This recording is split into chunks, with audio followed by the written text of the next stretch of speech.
ये तस्वीरें आपको लाइव दिखा रहे हैं क्योंकि आज उत्तर प्रदेश की कैबिनेट में भी विस्तार किया जा रहा है। 6 बजे कैबिनेट विस्तार होगा। तस्वीरें आपकी टीवी स्क्रीन पर आ चुकी हैं। कैबिनेट विस्तार में शपथ जो है मंत्री लेंगे, कैबिनेट में बढ़ाया जा रहा है। सबसे अहम बात है कि 7 मंत्री हैं जिनका नाम अभी तक सामने आया है। 2 मुख्य नाम हैं जो सबसे ज्यादा चर्चा में चल रहे हैं, चाहे आप जितिन प्रसाद की बात कर लीजिए, चाहे संजय निषाद की बात कर लीजिए। ये 2 नाम सबसे ज्यादा चर्चाओं में इस समय चल रहा है।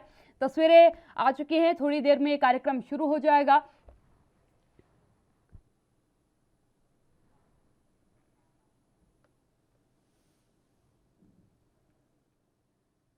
तो यूपी में कैबिनेट मंत्रिमंडल में विस्तार किया गया है।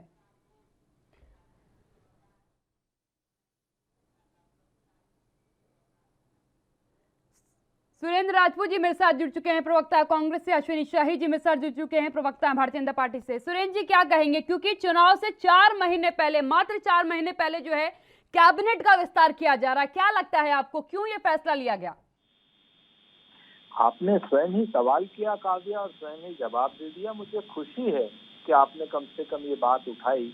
ये 4 महीने पहले का जो मंत्रिमंडल विस्तार है, ये जनता के भले के लिए तो हो नहीं सकता।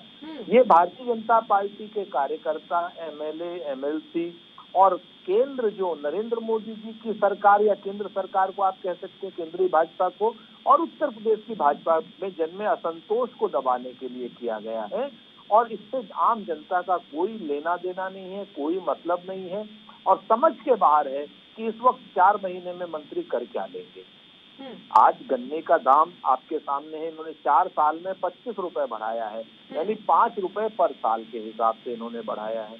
जबकि गन्ने के खर्च पर 2 गुना हो गया, डीजल 2 गुना हो गया है, खाद 2 गुनी हो गई, डीएपी 2 गुनी हो गई है, दवाइयां गन्ने की 2 गुनी हो गई है, खर्च दूना हो गया और मात्र 5 रुपए क्विंटल इन्होंने दाम बढ़ाया है। इन सारी बातों का जवाब देना होगा, बेरोजगारी का जवाब देना होगा, महिलाओं के प्रति जो सम्मान। अगर आप ये कह रहे हैं कि ये जो विस्तार की मंत्रिमंडल विस्तार है ये कामों के लिए नहीं किया गया, तो आपको क्या लग रहा है किस चीज को देखते हुए, किस चीज को केंद्र में रखते हुए ये फैसला लिया गया है मंत्रिमंडल विस्तार का?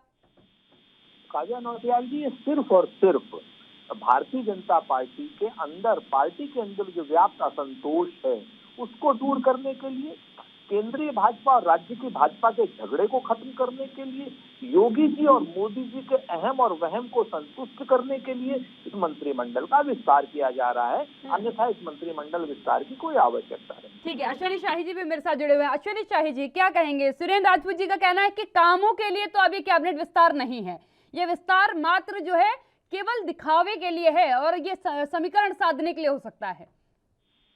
देखिए, सुरेंद्र जी जो है अपनी बात जरूर कहेंगे। कांग्रेस इस समय जो है अपनी चीजों को नहीं देख रही है। अभी अगर हम उदाहरण दें पंजाब का, तो ये कहेंगे नहीं वहां मुख्यमंत्री बदला गया था इसलिए वहां पर सारी चीजें करनी पड़ी, वहां पर है। भाई अगर वो करते तो इतना बड़ा मंत्रिमंडल विस्तार करने की पंजाब में क्या जरूरत थी? कौन सा अहम और वहम वहां दूर करना था? 2-3 मंत्री होते, माननीय मुख्यमंत्री जी अपना 4 महीना काट ले जाते। तो वहां पर किस लिए किया गया? तो इन लोगों के साथ ये है कि चूंकि कांग्रेस एक प्राइवेट लिमिटेड कंपनी के रूप में हो गई है और रह चुकी है, तो उसमें कोई इन लोगों को आरोप लगाने के अलावा और कोई दूसरा रास्ता नहीं है। उत्तर प्रदेश में अभी 4-5 महीने बाद चुनाव है, उसके पहले अभी चुनाव नहीं है। 5 महीने तक हमारे 7 पद खाली थे, हमने 7 पद भर लिए। इसमें इन लोगों को दर्द होने की कौन सी बात है? किसी को दर्द नहीं होना चाहिए, क्योंकि वो पार्टी का, वो माननीय मुख्यमंत्री का विशेषाधिकार होता है, चाहे वो कोई प्रदेश हो, चाहे वो देश हो, तो प्रधानमंत्री जी का होता है कि अपने साथियों को कब अपने साथ वो शामिल करें और कब किसी को हटाएं। यहाँ पर तो कोई भी चीजें होती हैं उसका राजनीतिक मायना तो निकालना ठीक, लेकिन एक दुराग्रह और पूर्वाग्रह से ग्रसित होकर जो बात की जाती है वो उस पर थोड़ी सी मुझे आपत्ति होती है। ऐसी कोई बात नहीं है, किसी ना हमको शांत करना है ना वह हमको शांत करना है। सुरेंद्र भाई, हम लोगों को एक अच्छी सरकार हम चला रहे हैं। आपने कहा 5 रुपया हर साल गन्ने का, हमने 25 रुपया गन्ने का बढ़ाया तो आपने जो 8-25 में बढ़ाया, उन्होंने टोटल 5 ईयर का बता दिया कि हर साल के हिसाब से 5 ले लीजिए आप, क्योंकि आपने बाकी सालों में इजाफा नहीं किया था। हाँ ठीक है, 25 रुपया हमने गन्ने का बढ़ाया। जी बिल्कुल। हमने जो है 1.5 लाख करोड़ गन्ने का भुगतान भी किया। ये भी देखिए, हमने जो गन्ना मिले भुगतान नहीं कर रही हैं, उनको पहली बार किसी ने जो है आरसी जारी किया है हमारे प्रदेश की सरकार ने। ये भी हमने करने का काम किया है। हम किसानों के भी साथ हैं, हम जो है जनता के साथ हैं। हम इस समय कहीं भी कोई हमको हिचक नहीं है कहने में कि प्रदेश के लिए कर्मयोगी आदित्यनाथ जी ने बेहतर काम किया है और हम उसी को लेकर अगले चुनाव में जा रहे हैं। सुरेंद्र राजपूत जी, क्या कहेंगे आप? उनका सीधा कहना है कि हम कामों के आधार पर चुनाव लड़ रहे हैं। 7 सीटें खाली थी, 7 जगह खाली थी, इसलिए 7 जगहों को हमने भरा है। इसका और कोई ऐसा अर्थ नहीं है। और ये जो बुलाए गए हैं, जिन्हें मंत्री बनाया जा रहा है, वो भी काम करेंगे जनता का, जैसे हम अभी तक करते आए हैं। देखिए, शाही जी एक अच्छे इंसान है, अपनी पार्टी का पक्ष रखने के लिए जाने जाते हैं, रख रहे हैं, अच्छी बात है।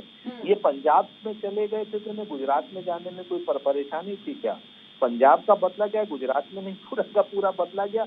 हमने तो पुराने कैबिनेट मिनिस्टर रखे, तो सारे घर के बदल डाले। खैर वो हमारा विषय नहीं है, ये जान। हमारा सिर्फ इतना कहना है कि 1-1.5 साल से ये 7 मंत्री पद खाली थे। तब तक ये लोग जनता का काम नहीं कर रहे थे कि मंत्री जो 4 महीने में काम कर पाएंगे। देखिए, भारतीय जनता पार्टी को असलियत के मुद्दों पर आना होगा। भारतीय जनता पार्टी झूठ, छल, कपट और प्रपंच की राजनीति और इवेंट मैनेजमेंट की राजनीति जो कर रही है, उससे काम नहीं चलेगा। आपको जवाब देना होगा कि 70 लाख रोजगार कहाँ है। आपको जवाब देना होगा कि महिलाओं का निर्धारण क्यों हो रहा है। आपको जवाब देना होगा कि किसान 10 महीने से खेत छोड़कर के सड़क पर क्यों बैठा है। आपको जवाब देना है कि गन्ने का दाम मात्र 5 रुपए क्विंटल क्यों बढ़ा है। आपको तमाम इन सारी चीजों के जवाब देने होंगे। आपने लैपटॉप किसको दिया, आपको ये भी जवाब देना होगा। और आपने 1 GB का डेटा किसको दिया, आपको ये भी जवाब देना होगा। आपको सारे जवाब जनता मांगेगी आपसे। और एक चीज जान लीजिए काव्या नौटियाल, कि इस वक्त जनता नाराज है और जनता पूरी तरीके से नाराज है, सड़क पर है। ये लोग विषयांतर करने के लिए एक्सपेंशन कर रहे हैं, इवेंट मैनेजमेंट करने के लिए एक्सपेंशन कर रहे हैं, अपने असंतोष को दबाने के लिए एक्सपेंशन कर रहे हैं। जनता के भले से इन्हें कोई लेना देना नहीं।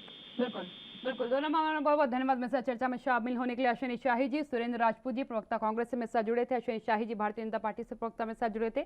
शाही जी का सीधी तौर पर कहना कि जरूरत के अनुसार फैसला लिया गया है, और कहीं ना कहीं सुरेंद्र जी का कहना कि ये फैसला केवल बरगलाने के लिए एक इवेंट मैनेजमेंट के तौर पर किया जा रहा है। लेकिन आज अहम बात है कि यूपी कैबिनेट का विस्तार होने वाला है और 7 मंत्री जो हैं शपथ लेने वाले हैं। अभी तक जो खबर निकलकर सामने आई है उसके अनुसार 6 राज्य मंत्री बनाए जाएंगे और 1 जो है कैबिनेट मंत्री होगा। अहम बात यह है कि कौन से मंत्री को कौन सी जगह दी जाएगी, ये देखने वाली बात होगी, क्योंकि हाल ही में संजय निषाद को लेकर के कहीं ना कहीं कयास लगाए जा रहे हैं। जितेंद्र प्रसाद भी जो है आगामी नामों में से एक हैं। न्यूज़रूम से मेरे सहयोगी योगेश पांडे मेरे साथ जुड़ चुके हैं, उनसे इस खबर पर थोड़ी जानकारी ले लेते हैं। योगेश, आज सबसे अहम बात है कि उत्तर प्रदेश की कैबिनेट में विस्तार होने वाला है, और इन विस्तारों के तहत क्या माना जाए, क्या कयास लगाए जाए, क्योंकि आगामी 4 महीने बाद ही विधानसभा चुनाव लगे हुए हैं और उससे 4 महीने पहले कैबिनेट का विस्तार करना, क्या कारण समझे जाए इसके? काव्य, देखिए, बिल्कुल अगर उत्तर प्रदेश के विधानसभा चुनाव का जिक्र किया जाए तो लगातार उत्तर प्रदेश में सभी राजनीतिक दल जो है जातीय समीकरण को साधने में जुटी हुई हैं, और भारतीय जनता पार्टी भी इसमें कहीं पीछे नहीं रहना चाहती है। भारतीय जनता पार्टी भी शायद यही वजह है कि ये योगी मंत्रिमंडल का पहला विस्तार हो रहा है। लगातार कई बार विस्तार की अटकलें तेज हुई, लगातार विस्तार की अटकलें सामने आई कि विस्तार किया जाएगा मंत्रिमंडल का, लेकिन कोई ऐसा विस्तार नहीं किया गया। आज जिस तरीके से पूरी तैयारियां हो चुकी हैं और राजभवन में उप मुख्यमंत्री केशव प्रसाद मौर्य भी पहुंच चुके हैं और तमाम मंत्रियों के वहां पहुंचने का सिलसिला लगातार जारी है। 7 ऐसे नाम हैं जिनको योगी मंत्रिमंडल में शामिल किए जाने की जो चर्चा है, जो सामने नाम आए हैं, उनमें सबसे बड़ी बात यह है कि जितेंद्र प्रसाद का नाम जो सामने सबसे बड़ा उभर करके आया है, जो कि कांग्रेस छोड़ करके हाल ही में भारतीय जनता पार्टी का दामन उन्होंने थामा है और वो कैबिनेट मंत्री बनाए जाएंगे। ब्राह्मण चेहरे के तौर पर जितेंद्र प्रसाद को देखा जाता है। जितेंद्र प्रसाद खुद, उनका एक संगठन है ब्राह्मण संगठन, वो उसके जरिए कहीं ना कहीं ब्राह्मण वोट बैंक को साधने की लगातार कोशिश करते रहे हैं। कांग्रेस में रहे हैं तो वहां पर, जनता पार्टी में आ गए हैं तो भारतीय जनता पार्टी में भी जाहिर तौर पर है कि कांग्रेस के वोटर को जोड़ने की कोशिश करेंगे और लुभाने की कोशिश करेंगे। शायद यही वजह है कि भारतीय जनता पार्टी ने उन्हें कैबिनेट का दर्जा दिया है और सबसे पहला नाम, जो सबसे बड़ा नाम है आज के विस्तार में, वो जितेंद्र प्रसाद का है। और उसके साथ ही अगर पलटू राम का जिक्र किया जाए, जिन ऐसे नाम, काव्य बड़ी हंसने वाली या ये कहें कि इस मंत्रिमंडल में ऐसे नाम शामिल किए गए हैं जिनके नाम कभी कोई सोच भी नहीं सकता था कि ये मंत्रिमंडल में शामिल हो सकते हैं या इनको मंत्री पद दिया जा सकता है, ऐसे ऐसे नाम शामिल किए गए हैं। कहीं ना कहीं भारतीय जनता पार्टी के बड़े दिग्गज नेताओं का अगर जिक्र किया जाए या जिनके नाम आज शामिल हुए हैं उनका जिक्र किया जाए तो वो लोग भी नहीं सोच सकते थे कि उनके नाम मंत्रिमंडल में शामिल हो सकते हैं, उनको मंत्री बनाया जा सकता है। आज ऐसे नाम शामिल आए हुए हैं। पलटू राम का अगर जिक्र किया जाए, राज्य मंत्री बनाए गए हैं, ये बलरामपुर से आते हैं और एससी समाज का प्रतिनिधित्व करते हैं। कहीं ना कहीं भारतीय जनता पार्टी ने खास तौर पर ध्यान रखा है कि हर वर्ग के लोगों को खुश किया जाए, हर वर्ग के लोगों को रखा जाए, क्योंकि जिस तरीके से सभी का विकास, सबका साथ सबका विकास का दावा करती है भारतीय जनता पार्टी, उसके मद्देनजर ये नाम की लिस्ट फाइनल की गई है। आगरा से धर्मवीर प्रजापति जो कि ओबीसी समाज से आते हैं, इनको राज्य मंत्री बनाया जाएगा। कभी आपको बता दें कि केवल एक ही नाम ऐसा है जो कि कैबिनेट मंत्री बनाया जाएगा, वो है जितिन प्रसाद का। बाकी जो 6 नाम है वो राज्य मंत्री बनाए जाएंगे। और इसके साथ ही बरेली से छत्रपाल गंगवार आते हैं जो कि कुर्मी समाज से हैं, और संगीता बिंद का नाम आता है जो कि गाजीपुर से हैं, ये राज्य मंत्री दोनों लोग बनाए जाएंगे। और सोनभद्र से संजीव गौड़ का नाम सामने आया है, एसटी समाज का प्रतिनिधित्व करते हैं और इसके साथ ही ये राज्य मंत्री बनाए जाएंगे। मेरठ के दिनेश खटिक जो कि एससी समाज से भी आते हैं, राज्य मंत्री बनाए जाएंगे। और आज आपको बता दें कि एमएलसी के नाम के लिए भी उत्तर प्रदेश की सरकार ने नाम भेजे हैं, लिस्ट भेजे हैं एमएलसी बनाने के लिए। उनका अगर जिक्र किया जाए तो शामली से चौधरी वीरेंद्र सिंह गुर्जर हैं जो कि एमएलसी बनाए जाएंगे। मुरादाबाद के गोपाल अंजान है जो कि एमएलसी बनाए जाएंगे और ये लिस्ट उत्तर प्रदेश की सरकार ने भेजे हैं एमएलसी बनाने के लिए। दूसरी सबसे बड़ी बात ये है कि जिस तरीके से हाल ही में होने वाले चुनाव हैं, उत्तर प्रदेश में विधानसभा के चुनाव हैं, सभी राजनीतिक दल लगातार जातीय समीकरण को साधने की जुगत में है, कोशिश भी कर रहे हैं कि कोई भी वर्ग उनके हाथ से छूटने ना पाए। और उत्तर प्रदेश में क्योंकि भारतीय जनता पार्टी लगातार ये हैट्रिक लगाना चाहती है, एक बार फिर से वही जीत और वही आंकड़ा लाना चाहती है जो 2017 में लाई थी, लेकिन समाजवादी पार्टी भी इससे चूकना नहीं चाहती है।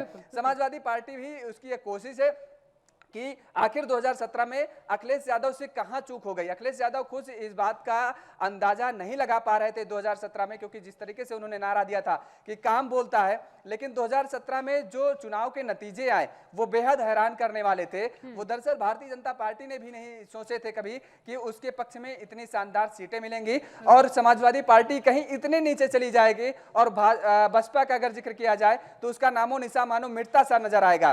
तो इस तरीके से अब समाजवादी पार्टी भी इसी को लेकर के कहीं ना कहीं तंज कसते हुए अखिलेश यादव ने ट्वीट किया है। उन्होंने कहा है कि जब सरकार के पास बजट नहीं है, सरकार के पास समय नहीं है, अब इतने कम समय में यह मंत्रिमंडल विस्तार का क्या मतलब है। जाहिर तौर पर है, अगर देखा जाए जमीनी स्तर पर तो ये जो मंत्री बनाए जा रहे हैं ये शायद इनके मंत्रिमंडल में जब शामिल हो जाएंगे, इनको जो विभाग दे दिए जाएंगे, इनके विभाग के बारे में 4 महीने बाद पूछा जाएगा तो मैं दावे के साथ कह सकता हूं। रोकना चाहूंगी क्योंकि ब्रेक का वक्त हो गया, छोटे से ब्रेक के लिए रुक रही, जल्द हाजिर होती हूं।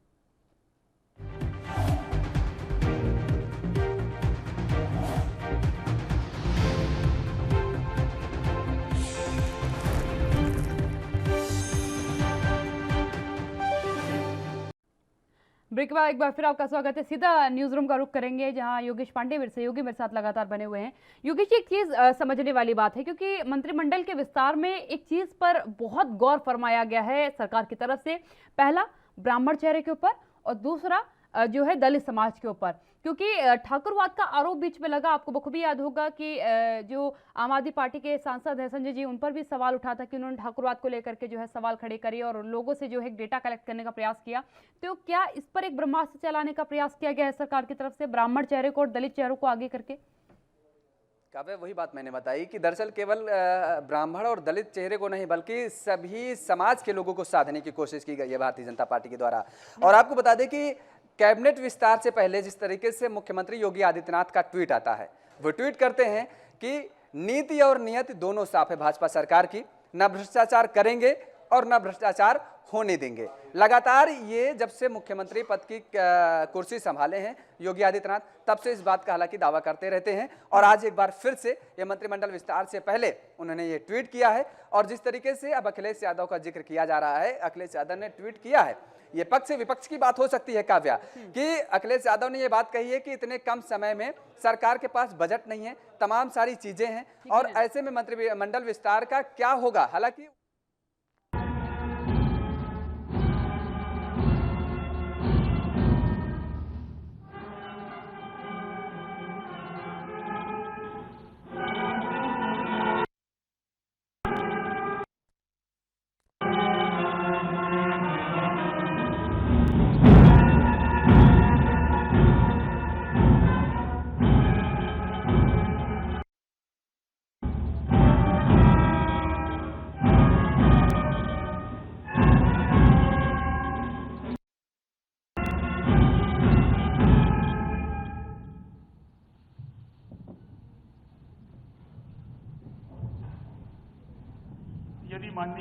राज्यपाल महोदया की अनुमति हो तो शपथ ग्रहण समारोह की कार्रवाई प्रारंभ की जाए। माननीय राज्यपाल महोदया की अनुमति से इस समारोह की कार्रवाई प्रारंभ की जाती है। माननीय राज्यपाल महोदया ने मुख्यमंत्री जी की मंत्रणा से श्री जितेंद्र प्रसाद को उत्तर प्रदेश का मंत्री नियुक्त किया है। श्री जितेंद्र प्रसाद जी कृपया शपथ ग्रहण करने का कष्ट करें।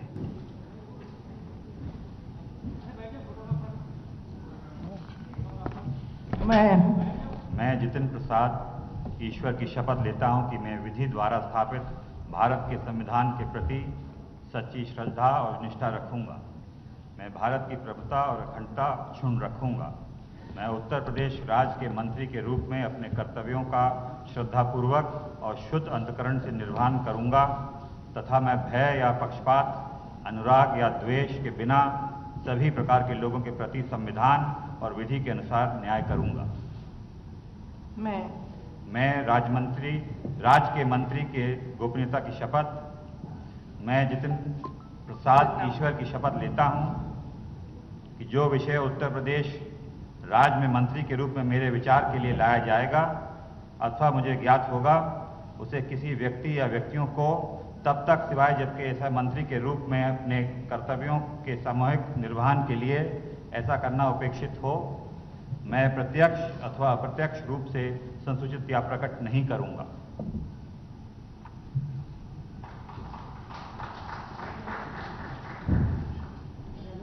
माननीय राज्यपाल महोदया ने मुख्यमंत्री जी की मंत्रणा से निम्नलिखित महानुभावों को उत्तर प्रदेश का राज्य मंत्री नियुक्त किया है। श्री छत्रपाल सिंह गंगवार, श्री पलटू राम, डॉक्टर संगीता बलवंत, श्री संजीव कुमार, श्री दिनेश फटीक, श्री धर्मवीर सिंह। श्री छत्रपाल सिंह गंगवार जी कृपया शपथ ग्रहण करने का कष्ट करें। मैं छत्रपाल सिंह गंगवार ईश्वर की शपथ लेता हूं कि मैं विधि द्वारा स्थापित भारत के संविधान के प्रति सच्ची श्रद्धा और निष्ठा रखूंगा। मैं भारत की प्रभुता और अखंडता अक्षुण्ण रखूंगा। मैं उत्तर प्रदेश राज्य के राज्य मंत्री के रूप में अपने कर्तव्यों का श्रद्धापूर्वक और शुद्ध अंतःकरण से निर्वहन करूंगा तथा मैं भय या पक्षपात, अनुराग या द्वेष के बिना सभी प्रकार के लोगों के प्रति संविधान और विधि के अनुसार न्याय करूंगा। मैं छत्रपाल सिंह गंगवार ईश्वर की शपथ लेता हूं कि जो विषय उत्तर प्रदेश राज्य के राज्य मंत्री के रूप में मेरे विचार के लिए लाया जाएगा अथवा मुझे ज्ञात होगा, उसे किसी व्यक्ति या व्यक्तियों को तब के सिवाय जबकि ऐसे राज्य मंत्री के रूप में अपने कर्तव्यों के सम्यक निर्वहन के लिए ऐसा करना अपेक्षित होगा, मैं प्रत्यक्ष अथवा अप्रत्यक्ष रूप से संसूचित या प्रकट नहीं करूंगा।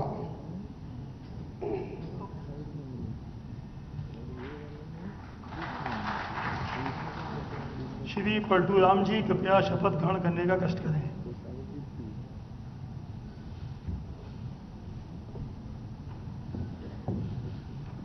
मैं पलटू राम ईश्वर की शपथ लेता हूं कि मैं विधि द्वारा स्थापित भारत के संविधान के प्रति सच्ची श्रद्धा और निष्ठा रखूंगा। मैं भारत की प्रभुता और अखंडता अक्षुण्ण रखूंगा। मैं उत्तर प्रदेश राज्य के राज्य मंत्री के रूप में अपने कर्तव्यों का श्रद्धापूर्वक और शुद्ध अंतःकरण से निर्वहन करूंगा तथा मैं भय या पक्षपात, अनुराग या द्वेष के बिना सभी प्रकार के लोगों के प्रति संविधान और विधि के अनुसार न्याय करूंगा। मैं पलटू राम ईश्वर की शपथ लेता हूं कि जो विषय उत्तर प्रदेश राज्य के राज्य मंत्री के रूप में मेरे विचार के लिए लाया जाएगा अथवा मुझे ज्ञात होगा, उसे किसी व्यक्ति या व्यक्तियों को तब के सिवाय जबकि ऐसे राज्य मंत्री के रूप में अपने कर्तव्यों के सम्यक निर्वहन के लिए ऐसा करना अपेक्षित हो, मैं प्रत्यक्ष अथवा अप्रत्यक्ष रूप से संसूचित या प्रकट नहीं करूंगा।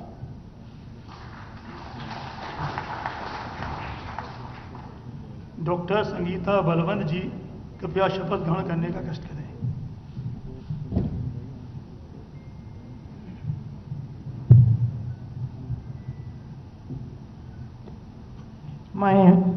मैं डॉक्टर संगीता बलवंत ईश्वर की शपथ लेती हूँ कि मैं विधि द्वारा स्थापित भारत के संविधान के प्रति सच्ची श्रद्धा और निष्ठा रखूंगी। मैं भारत की प्रभुता और अखंडता अक्षुण्ण रखूंगी।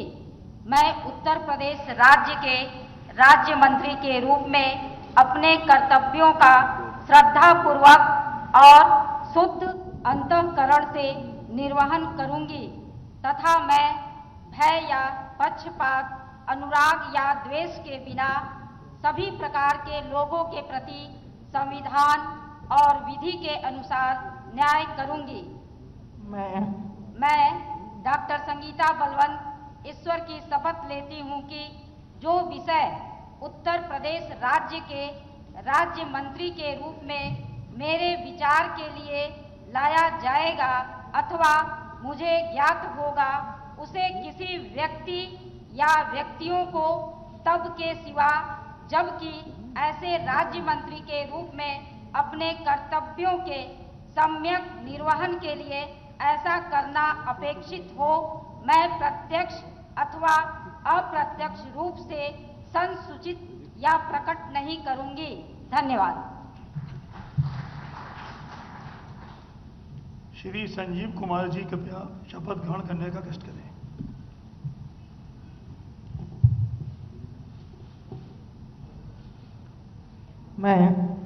मैं संजीव कुमार ईश्वर की शपथ लेता हूं कि मैं विधि द्वारा स्थापित भारत के संविधान के प्रति सच्ची श्रद्धा और निष्ठा रखूंगा। मैं भारत की प्रभुता और अखंडता अक्षुण्ण रखूंगा। मैं उत्तर प्रदेश राज्य के राज्य मंत्री के रूप में अपने कर्तव्यों का श्रद्धापूर्वक और शुद्ध अंतःकरण से निर्वहन करूंगा तथा मैं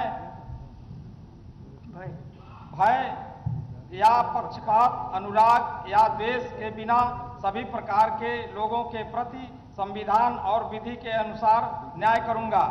मैं संजीव कुमार ईश्वर की शपथ लेता हूं कि जो विषय उत्तर प्रदेश राज्य के राज्य मंत्री के रूप में मेरे विचार के लिए लाया जाएगा अथवा मुझे ज्ञात होगा, उसे किसी व्यक्ति या व्यक्तियों को तब के सिवाय जबकि ऐसे राज्य मंत्री के रूप में अपने कर्तव्यों एवं सम्यक निर्वहन के लिए ऐसा करना अपेक्षित हो, मैं प्रत्यक्ष अथवा अप्रत्यक्ष रूप से संसूचित या प्रकट नहीं करूंगा।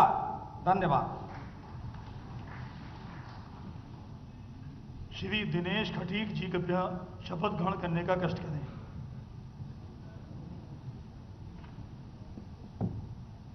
मैं दिनेश खटीक ईश्वर की शपथ लेता हूं कि मैं विधि द्वारा स्थापित भारत के संविधान के प्रति सच्ची श्रद्धा और निष्ठा रखूंगा। मैं भारत की प्रभुता और अखंडता अक्षुण्ण रखूंगा। मैं उत्तर प्रदेश राज्य के राज्य मंत्री के रूप में अपने कर्तव्यों का श्रद्धापूर्वक शुद्ध अंतःकरण से निर्वाह करूंगा तथा मैं भय या पक्षपात, अनुराग या द्वेष के बिना सभी प्रकार के लोगों के प्रति संविधान और विधि के अनुसार न्याय करूंगा। मैं दिनेश खटीक ईश्वर की शपथ लेता हूं कि जो विषय उत्तर प्रदेश राज्य के राज्य मंत्री के रूप में मेरे विचार के लिए लाया जाएगा अथवा मुझे ज्ञात होगा, उसे किसी व्यक्ति या व्यक्तियों को तब के सिवाय जबकि ऐसे राज्य मंत्री के रूप में अपने कर्तव्यों के सम्यक निर्वहन के लिए ऐसा करना अपेक्षित हो, मैं प्रत्यक्ष अथवा अप्रत्यक्ष रूप से संसूचित या प्रकट नहीं करूंगा। धन्यवाद। श्री धर्मवीर सिंह जी कृपया शपथ ग्रहण करने का कष्ट करें।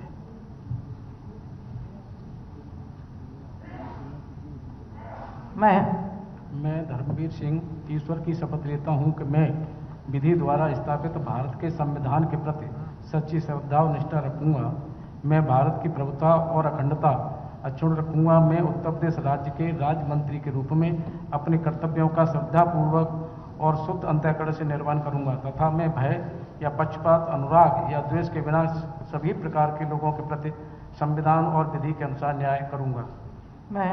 मैं राज्य के राज्य मंत्री के लिए गोपनीय की शपथ मैं धर्मवीर सिंह ईश्वर की शपथ लेता हूं कि जो विषय उत्तर प्रदेश राज्य के राज्य मंत्री के रूप में मेरे विचार के लिए लाया जाएगा अथवा मुझे ज्ञात होगा उसे किसी व्यक्ति या व्यक्तियों को तब के सिवाय जबकि ऐसे राज्य मंत्री के रूप में अपने कर्तव्यों के सम्यक निर्वहन के लिए ऐसा करना अपेक्षित हो मैं प्रत्यक्ष अथवा अप्रत्यक्ष रूप से संसूचित या प्रकट नहीं करूंगा।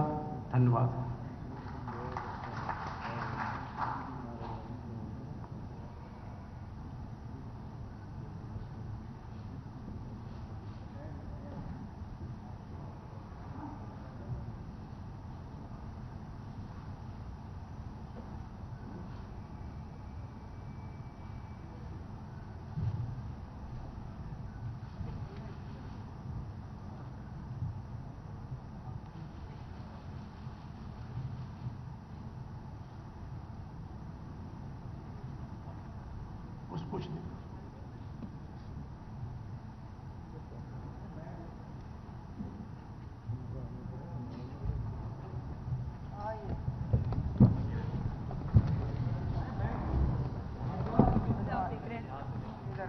जहाँ 6 मंत्रियों ने शपथ ली है, इसके साथ ही एक कैबिनेट मंत्री ने शपथ ली। कैबिनेट मंत्री के तौर पर जितिन प्रसाद का नाम सामने आया है, उन्होंने कैबिनेट मंत्री की शपथ ली है।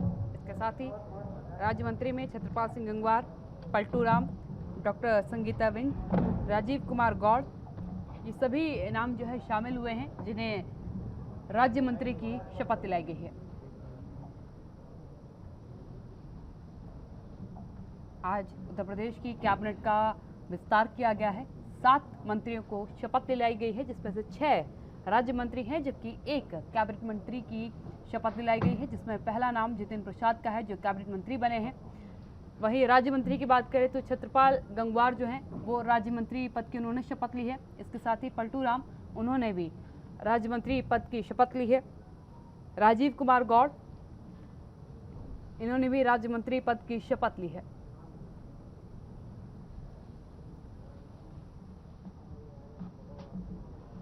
पुष्प देकर के सीएम योगी आदित्यनाथ की तरफ से इन सभी मंत्रियों को सम्मानित किया गया। राज्यपाल भी इस कार्यक्रम में मौजूद हैं, उनकी तरफ से सभी को शपथ दिलाई गई।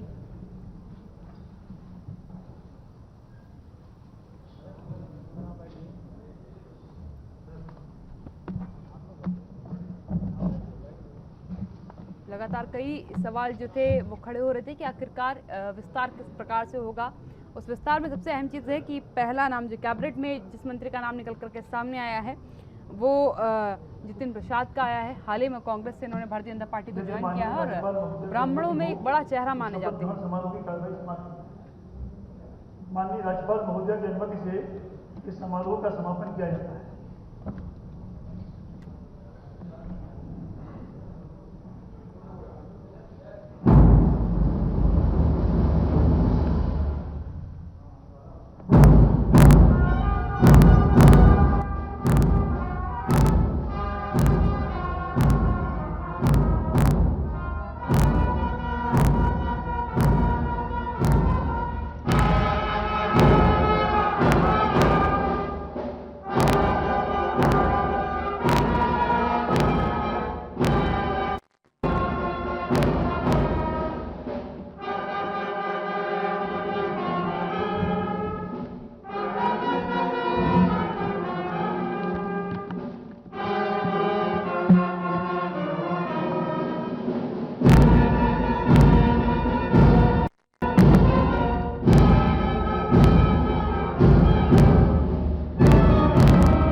कैबिनेट के विस्तार की तस्वीरें हमने आपको दिखाई। कार्यक्रम का समापन कर दिया गया है।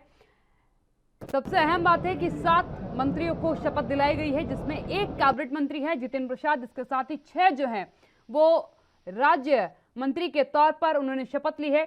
संजीव गौड़ ने शपथ ली है, छत्रपाल सिंह गंगवार ने शपथ ली है, पलटू राम ने शपथ ली है, डॉक्टर संगीता बिंज ने जो है शपथ ली है, संजीव कुमार गौड़ ने जो है अपने पद की आज शपथ ली है। राज्यपाल ने इन सभी मंत्रियों को इनके पद की शपथ दिलाई है। छत्रपाल गंगवार ने राज्य मंत्री के तौर पर अपने पद की शपथ ली है। पलटू राम ने भी राज्य मंत्री के तौर पर अपने पद की जो है शपथ ली है। इसके साथ ही अगर बात करें, क्योंकि 6 राज्य मंत्री बनाए गए हैं, उसमें संगीता बिंद का नाम भी शामिल है। संगीता बिंद भी जो है राज्य मंत्री के तौर पर इन्होंने भी शपथ ली है। संजय गौड़ ने मंत्री पद की शपथ ली है। राज्य मंत्री ये भी बनाए गए हैं। तो लखनऊ में से आपको लाइव तस्वीरें राजभवन से हमने दिखाई। यूपी कैबिनेट का विस्तार किया गया है। जितिन प्रसाद को कैबिनेट मंत्री का पद दिया गया है। कैबिनेट मंत्री की शपथ उन्होंने ली है। सबसे अहम बात है कि जितिन प्रसाद हाल ही में कांग्रेस से भारतीय जनता पार्टी में शामिल हुए थे और बड़ा चेहरा माना जाता है उन्हें, और यही एक बड़ा कारण भी माना जा रहा है कि आगामी चुनाव से 4 महीने पहले जो इस मंत्रिमंडल का विस्तार किया गया है, इसके कई मायने हैं। कई बारीक चीजों को देखते हुए इस मंत्रिमंडल का विस्तार किया गया है, जिसमें सबसे अहम बात है कि पूरे तरीके से सियासी समीकरणों को साधने का प्रयास किया गया। न्यूज़रूम से मेरे सहयोगी योगेश पांडे मेरे साथ लगातार बने हुए हैं। योगेश, सबसे अहम बात है कि मंत्रिमंडल का विस्तार हो गया। मंत्रिमंडल के विस्तार में कैबिनेट मंत्री के तौर पर केवल जितिन प्रसाद का नाम सामने आया, बाकी राज्य मंत्री बनाए गए हैं। जिस तरीके से आपने कहा, जो राज्य मंत्री बने हैं अभी तक इनके नाम चर्चा में नहीं थे और अब एकाएक जो चर्चा में आए हैं, क्या लगता है आपको कि आगामी 4 महीनों में ये काम के लिए लाए गए हैं या सियासी समीकरणों के लिए? दरअसल ये जो नाम लाए गए हैं काम के लिए नहीं, केवल नाम के लिए लाए गए हैं। बिल्कुल साफ तौर पर मैं बता दूं आपको, क्योंकि जिस तरीके से जो इतना कम समय बचा हुआ है, इतने कम समय में ये जो नए नाम आए हैं, नई टीम तैयार की गई है योगी कैबिनेट में, ये क्या कुछ कर पाएंगे। मैं एक बात कह रहा था अभी कुछ देर पहले, मैं दावे के साथ ये कह सकता हूँ कि 4 महीने बाद ये जो मंत्री बनाए गए हैं, 1-2 नाम छोड़ दे तो लगभग जो 4 से 5 या 3 से 4 नाम हैं, उनको 4 महीने बाद उनका पूछा जाएगा कि अगर उनके विभाग का निदेशक कौन है, उनके विभाग में क्या क्या काम अब तक हो पाए हैं, वो मुझे लगता है कि अपने 4.5 या 5 साल में जो योगी सरकार ने काम किए होंगे वो नहीं बता पाएंगे। ये मैं दावे के साथ कह सकता हूं। और वो आगे काम क्या करेंगे, क्योंकि वो 4 महीने में उनको समझ नहीं पाएंगे।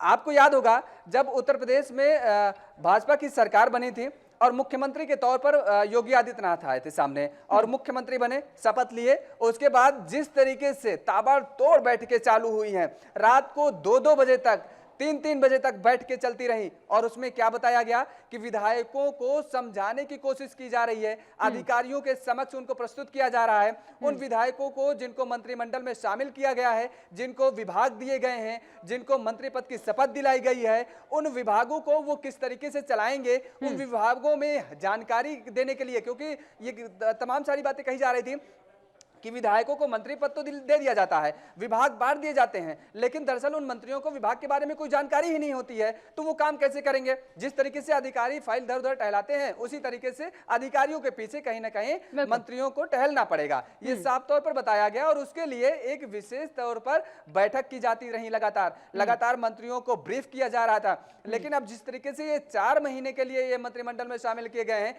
क्या वो अपना परिपाटी भारतीय जनता पार्टी भूल गई है?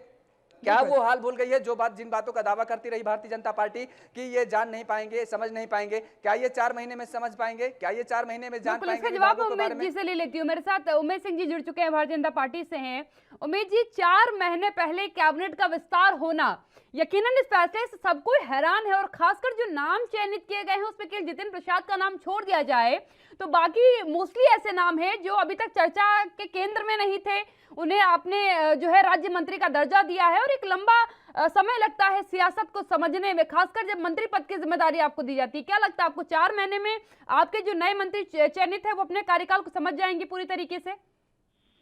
देखिए, ये सबसे बड़ी विडंबना है कि विपक्ष क्या कहता है क्या नहीं कहता है, उनकी अपनी सोच है, लेकिन भाजपा की सोच, भाजपा का विचार भाजपा के जितने कार्यक्रम देखते होंगे, अभी गुजरात में भी देखे होंगे और भी जगह पे देखे होंगे, उत्तरांचल में देखे होंगे, यहाँ पे एक ऐसी पार्टी है भाजपा जो एक हर विधायक को, हर सदस्य को मौका देती है और उसके अंतर्गत हमारे जो भी विधायक जो भी है उनको सबको एक मौका मिलता है और मिल रहा है। ये आप गुजरात में देखेंगे, टोटल नए जो सिंगल पहली बार भी जीते हैं उनको भी मंत्री बनाया गया, मुख्यमंत्री बनाया गया। तो ये एक हमारे यहाँ एक परंपरा, एक अच्छा मौका है। इसलिए हमारे एक नीचे से जमीन से जुड़ा हुआ कार्यकर्ता भी एक दिन बहुत ऊंचे तक जाता है, उसको मौका मिलता है। लेकिन उमेश जी, गुजरात का समीकरण अलग है। गुजरात में तो नए मुख्यमंत्री साहब ने कहा कि मैं पुराना मंत्रिमंडल नहीं चलाऊंगा, मुझे नया मंत्रिमंडल मेरे हिसाब से चाहिए, तो आपको बदलना ही पड़ा। वो पुराने मंत्रियों के साथ सहमत कहाँ थे, उनके साथ कार्य करना कहाँ चाह रहे थे, तब आपने बदला था। लेकिन यहाँ तो पूरा कार्यकाल समाप्त होने पे कागार पर है, आपके आचार संहिता कुछ समय में लगने वाली है और तब आपने मंत्रिमंडल का विस्तार किया, इसलिए सवाल कई खड़े होते हैं। बहुत समय है, अभी 6 महीने का समय है, 7 महीने का। अभी तो मई में चुनाव होने हैं जाकर के। अभी तो बहुत लंबा समय है, अभी कोई ऐसा वो नहीं है। और ये जो है पहले भी होना था, लेकिन ये जो है जिस तरह हालात थे देश के और कोरोना काल का, इसलिए थोड़ा सा डिले हुआ, वरना पहले भी होता। तो ये कोई नई चीज नहीं है। और हमारे यहाँ हर कार्यकर्ता, क्योंकि सब छोटे लेवल से जमीन से सीख के आते हैं, सब एक्सपर्ट होते हैं और किसी को कोई भी जिम्मेदारी दी जाती है और दिया जाएगा तो वो पूरी तरह से एक अच्छा परिणाम देंगे। वो पूरा प्रदेश को भरोसा है, जनता को भरोसा है, विपक्ष को भरोसा हो कि नहीं हो उसको मैं भरोसा नहीं दिला सकता हूँ। बिल्कुल उमेश जी, मेरे सहयोगी मेरे साथ लगातार जुड़े हुए हैं।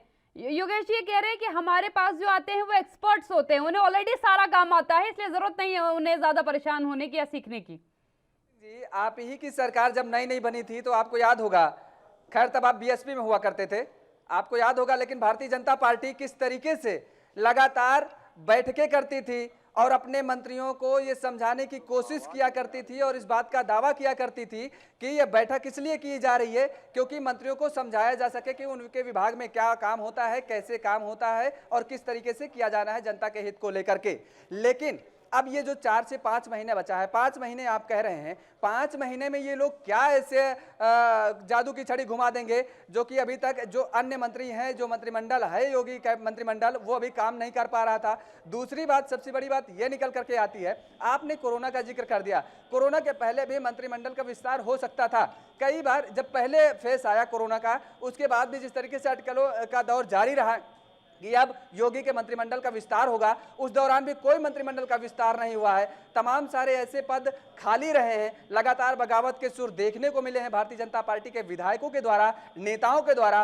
पहली बार ऐसी बात देखा गया है कि विधानसभा सदन के अंदर भारतीय जनता पार्टी के इतनी बड़ी मात्रा में विधायकों ने, हालांकि आप लोग संगठन को मजबूत कर रहे हैं, समझाने में अपने नेताओं को एक बहुत बड़ी पकड़ है आपकी, इस बात से मुकरा नहीं जा सकता है कि आप समझा बहुत अच्छे से लेते हैं, लेकिन जो बगावत देखने को मिली थी वो कोई भूला नहीं है। तो ऐसे क्या परिदृश्य बने हैं कि आप चुनावी समर में, चुनावी माहौल में इतना बड़ा परिवर्तन करने को मिला है, और उसमें भी जो लोग पुराने हैं, लक्ष्मीकांत वाजपेयी जैसे चेहरों का जिक्र किया जाए, उनको कोई तवज्जो नहीं, एमएलसी तक का दर्जा नहीं दिया गया, एमएलसी तक नहीं बनाया गया, मंत्री पद तो छोड़ दीजिए, और जिनके नाम शायद ही कोई लोग, चंद लोग जानते हैं, उन लोगों को मंत्रिमंडल में शामिल किया जा रहा है आज। उमेश जी जवाब चाहूंगे इसका। हाँ मैडम, एक तो कुछ भी सुनाई नहीं देता है आपका जो बोल रहे हैं, तो आप प्लीज क्या बोल रहे हैं आप बताइए। अच्छा उमेश जी, मैं आपको जो है थोड़ा कम शब्दों में उसको ब्रीफ कर देती हूँ। उनका योगेश जी ने आपसे इस बात को रखा कि जब आपके सरकार की शुरुआत हुई थी तो बड़ी बैठकें की गई थी, क्योंकि नए नए मंत्री बने थे तो उन्हें ब्रीफ किया गया था कि आपका मंत्रालय काम कैसे करता है। और जब मीटिंग्स को लेकर के मीडिया सवाल पूछती थी कि मीटिंग हो किस बात पे रही है, तो जवाब यही दिया जाता था कि ब्रीफ किया जा रहा है, समझाया जा रहा है आपका मंत्रालय का काम क्या है। बड़े बड़े चेहरों को तवज्जो ना देकर के उन चेहरों को इस बार तवज्जो दी गई जिनका नाम तक नहीं मालूम है लोगों को, और जो विरोध लगातार देखा गया अंदर खेमे से, उस पर भी जवाब चाहूंगी।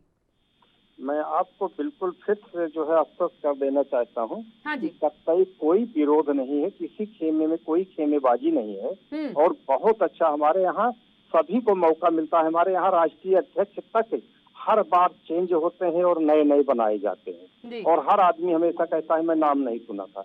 तो यहाँ मौका मिलता है, सभी को मौका मिलता है और उसी कड़ी में मंत्रिमंडल में भी सबको मौका मिल रहा है। और वो किसी भी प्रदेश में आप देखते होंगे हर जगह पे नए नए लोगों को बनाया जाता है, हमेशा एक शिफ्ट चेंज होती है, एक को लाया जाता है, सबको मौका मिल दिया जाता है और सबके अपने अपने विचार, एक अच्छे सोच है, अच्छी सोच तो है। नहीं, एक लास्ट कमेंट चाहूंगी क्योंकि समय मेरे पास समाप्त हो रहा है। ये चेहरे केवल नाम के लिए तो नहीं लाए गए ना, काम के लिए लाए गए हैं। 4 महीनों में कुछ करेंगे ये जनता के लिए या फिर फाइलों को समझने में 4 महीने बिताने वाले हैं? तौर पे सब समझे समझाए हैं। हमारे यहाँ माननीय प्रधानमंत्री नरेंद्र मोदी, माननीय मुख्यमंत्री योगी आदित्यनाथ जी के इशारे पे, उनके काम पे, उनकी कामों को देख करके ही चलते हैं और सब बहुत अच्छे से कदम में कदम मिला के चलते हैं। सब काम करने वाले हैं, एक अच्छा काम करके देंगे, उत्तर प्रदेश का विकास करेंगे, एक अच्छा विकास दिखाएंगे, चुनाव से पहले लोगों को भरोसा देंगे, ये निश्चित तौर पर आपको दोनों मेहमानों बहुत धन्यवाद मेरे साथ जुड़ने के लिए। न्यूज रूम से योगेश पांडे जी मेरे साथ जुड़े थे, उमेश सिंह जी मेरे साथ भारतीय जनता पार्टी से जुड़े थे। 4 महीने के लिए नाम के लिए चेहरे बदले गए हैं या काम के लिए, ये तो बड़ा सवाल है। लेकिन देखने वाली बात होगी कि आगामी समय में इन मंत्रियों के शपथ का परिणाम क्या आता है, ये मंत्रालय जो संभालेंगे उनका कार्य क्या होता है और कितना विकास ये उत्तर प्रदेश का कर पाते हैं। करता हूं और उनके माध्यम से समाज की और अच्छे प्रकार से सेवा हो पाएगी। इस टीम के साथ सर 350 पार कर लेंगे? निश्चित तौर से 350 पार करने का एक लक्ष्य जो हम लोगों का 300 पार का है, उस लक्ष्य को लेकर के हम काम कर रहे हैं। निश्चित तौर से यह पूरी टीम बहुत सबल है, सजग है और बहुत परिश्रमी है और इसका राजनीतिक दृष्टि से भी फायदा मिलेगा और सरकार में रह करके जनता की सेवा की दृष्टि से भी फायदा मिलेगा। सर उत्तर प्रदेश में महत्वपूर्ण, तो आपने डिप्टी सीएम केशव प्रसाद मौर्य को भी सुन लिया। उन्होंने सीधे तौर पर कहा राजनीतिक फायदा भी होगा और जनता का काम भी किया जाएगा, यानी राजनीतिक समीकरण साधने का प्रयास जरूर इस मंत्रिमंडल विस्तार में किया गया है। इस बुलेटिन फिलहाल इतना ही। आप बने रहिए एनबी न्यूज के साथ। नमस्कार।